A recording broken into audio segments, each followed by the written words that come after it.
ఏపీలోని కూటమి ప్రభుత్వం మరో కీలక నిర్ణయం తీసుకుంది. రాష్ట్రంలోని వివిధ ఇరిగేషన్ ప్రాజెక్టులకు పాత పేర్లను పునరుద్ధరిస్తూ కీలక ఉత్తర్వులు జారీ చేసింది. వైఎస్ఆర్ పలనాడు కరువు నివారణ ప్రాజెక్టు పేరును గోదావరి పెన్నా నదుల అనుసంధాన ప్రాజెక్టుగా నేమ్ చేంజ్ చేసింది.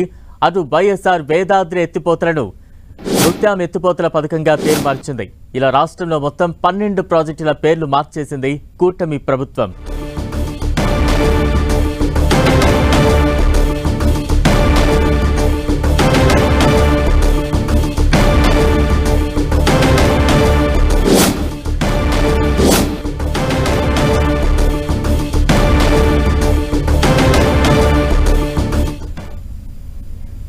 ఇరిగేషన్ ప్రాజెక్టుల పేర్ల మార్పులకు సంబంధించి మరింత అప్డేట్స్ అందించేందుకు మా ప్రతినిధి విజయ్ చంద్రన్ సిద్ధంగా ఉన్నారు. విజయ్, ఆంధ్రప్రదేశ్లో ఏ పార్టీ అధికారంలో ఉంటే కనుక ఆ పార్టీకి సంబంధించినటువంటి నేతలు, వారికి సంబంధించినటువంటి వాళ్ళ పూర్వీకుల పేర్లు పెట్టుకోవడం అనేది మొదటి నుంచి కూడాను ఒక ఆరోపణలు ఎదుర్కొనే నేపథ్యం. గతంలో తెలుగుదేశం పార్టీ కూడాను ఇలాగే ఎన్టీఆర్ పేరు కార్యక్రమాలకు పెట్టడం జరిగింది. తర్వాత చంద్రబాబు నాయుడు కూడా తన ముఖ్యమంత్రిగా ఉన్న సమయంలో తన పేరు కూడా కొన్ని పథకాలకు పెట్టుకోవడం జరిగింది. తర్వాత జగన్మోహన్ రెడ్డి ప్రభుత్వం వచ్చిన తర్వాత ఆయన కూడా తన తండ్రి పేరును పలు ప్రాజెక్టులకు పెట్టడము, పలు పథకాలకు పెట్టడం, ఇవన్నీ చేయడం జరుగుతూ ఉంది. ఇవన్నీ కూడాను ఆరోపణలు వచ్చిన నేపథ్యం.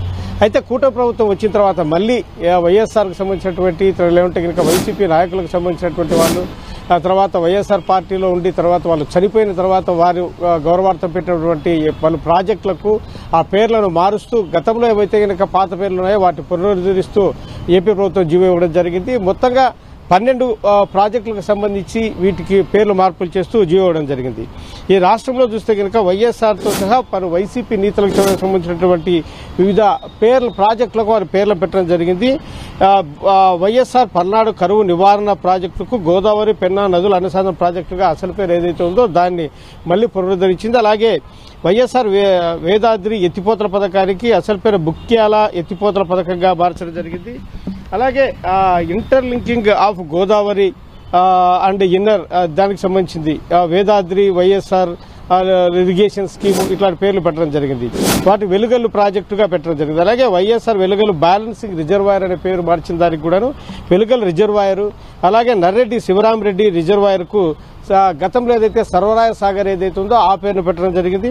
అలాగే నల్లపురెడ్డి శ్రీనివాసరెడ్డి నెల్లూరు బ్యారేజ్ దీనికి కూడా వైఎస్ఆర్ పార్టీ పేరు మార్చడం జరిగింది. దాన్ని గతంలో పేరు ఏదైతే ఉందో నెల్లూరు బ్యారేజ్ అని చెప్పేసి దాన్ని అలాగే మార్చడం జరిగింది. అలాగే మేకపాటి గౌతమ్ రెడ్డి చనిపోయిన తర్వాత ఆయన గౌరవార్థము మేకపాటి గౌతమ్ రెడ్డి సంగం బ్యారేజ్ పేరు మార్చడం జరిగింది. దానికి సంగం బ్యారేజ్ అని గతంలో ఉండేది, ఆ పేరును అలాగే పునరుద్ధరిస్తూ ఏపీ ప్రభుత్వం జీవోలో పేర్కొనడం జరిగింది. అలాగే గొర్రెపాటి బుచ్చి అప్పారావు రిజర్వాయర్ తాటిపూడి దీనికి సంబంధించినటువంటి గతంలో ఏదైతే ఇంకా తాటిపూడి రిజర్వాయర్ పేరు ఇట్లా 12 ప్రాజెక్టులకు మొత్తంగా పేర్లు మార్చడం జరిగింది.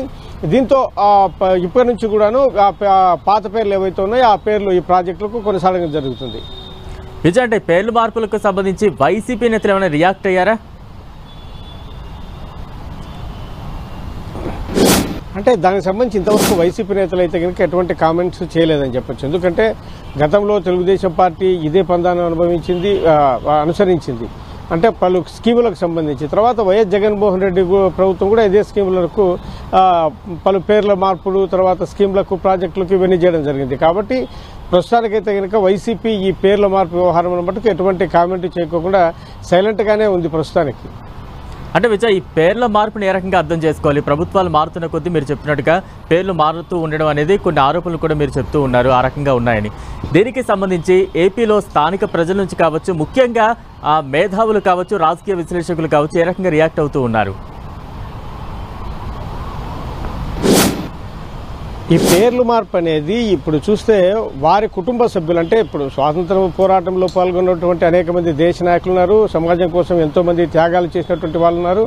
వాళ్ళందరినీ ఇప్పుడు రాజ్యాంగ నిర్మాత బాబాసాహెబ్ బిఆర్ అంబేద్కర్తో సహా నెహ్రూ, గాంధీ ఇటువంటి అనేక మంది నాయకులు ఉన్నారు. రాష్ట్రానికి చెందినటువంటి వాళ్ళు కూడా పలువురు ఉన్నారు. అయితే వారందరినీ కూడా కాలగర్భంలో కలిపేసిన తర్వాత ఏ పార్టీ అధికారంలోకి ఉంటే కనుక ఆ పార్టీకి చెందినటువంటి కుటుంబ సభ్యులు, వాళ్ళ బంధుమిత్రులు, వాళ్ళకు సహకరించిన వాళ్ళు వాళ్ళ పేర్లు పెట్టుకుంటున్న మీద మొదటి నుంచి కూడాను ప్రజల్లో ఒక అసహనం అయితే వ్యక్తం అవుతుందని చెప్పొచ్చు.